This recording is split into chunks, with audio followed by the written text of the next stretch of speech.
Đây hả? Đây kìa. Lên đây. Đúng rồi. Con sao phòng. Đó rồi. Nhắm bài. Đây. Bay con thở này. Con thở đây chúng ta sẽ ăn oi.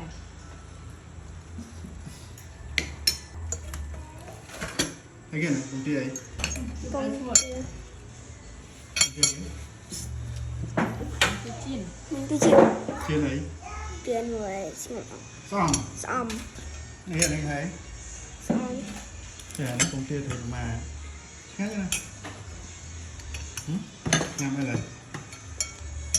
Còn xoay chơi ấy nhỉ? Bây giờ xoay tôm à? Tôm. Xem nào. Tôm chưa cho em luôn mà. Mà đấy. Chia đấy. Chia làm ấy. Hiện năng cọc.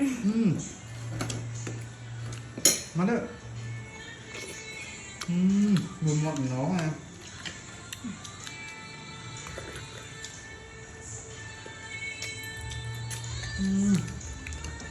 Mà đấy. Chẳng nhập ai rồi. Thì mình phải quả thế lắm Tú.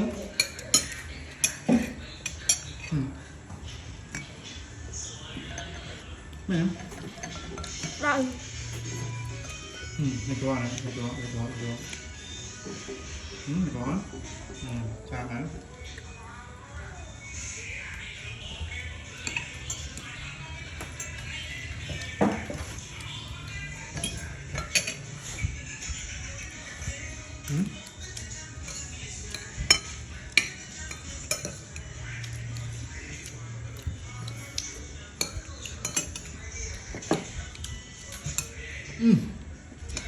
Con 이거 참나.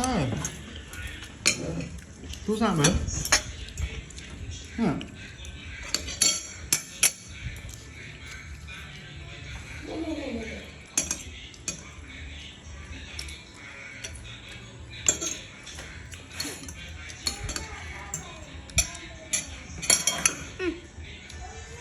Đây là chân đế này phải đồng hiệp. Chân có tay này. Nhắn trời đấy. Người ta biết là bên này small mà.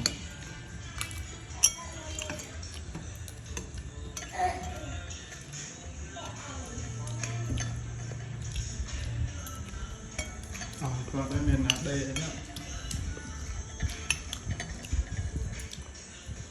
Cảm mấy là hay đây các bạn đây rồi. Còn mà ra.